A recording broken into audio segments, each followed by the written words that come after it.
Saudari-saudara yang terkasih di dalam Tuhan Yesus, saat ini kita akan mendengarkan biografi Santo Adalbertus dan Santo Gregorius. Biografi yang pertama, Santo Adalbertus. Santo Adalbertus lahir dari sebuah keluarga bangsawan Bohemia. Ia memilih nama Adalbertus pada waktu menerima sakramen penguatan dari gurunya. Pada tahun 983, walaupun baru menerima tabisan subdiakon, Adalbertus muda ini dipilih dan ditabiskan menjadi uskup.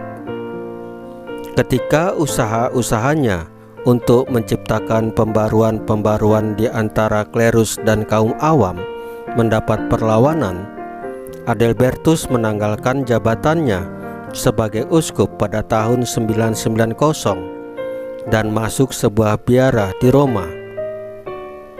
Namun ia kemudian dipanggil pulang ke Praha. Adalbertus mendapat perlawanan lagi ketika ia mengekskomunikasikan sekelompok orang yang bertanggung jawab atas pembunuhan seorang putri bangsawan. Adalbertus meninggalkan Praha dan pergi ke Roma. Akan tetapi di Roma, para pemimpin gereja menasihati dia agar kembali ke keuskupannya, meskipun keadaan Praha belum aman baginya. Atas permintaannya, ia diperbolehkan pergi ke Pomerania, yaitu Polandia Barat, untuk berkarya sebagai seorang misionaris di antara orang-orang Prusia. Di sana ia dibunuh oleh orang-orang Polandia. Gereja menghormatinya sebagai seorang martir. Biografi yang kedua, Santo Gregorius. Gregorius adalah seorang perwira Romawi Katolik yang gagah berani.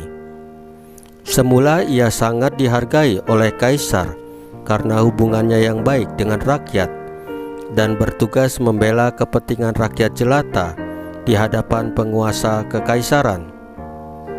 Dalam kedudukannya ini, ia membantu banyak orang, terutama orang-orang miskin, janda, dan para yatim piatu.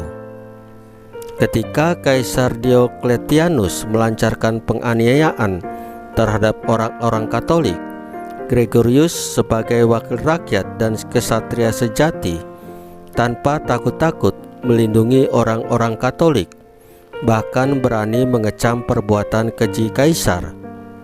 Oleh karena itu, ia ditangkap dan disiksa dengan sangat kejam. Ia mati demi kepentingan Gereja Kristus di Palestina pada tahun 300.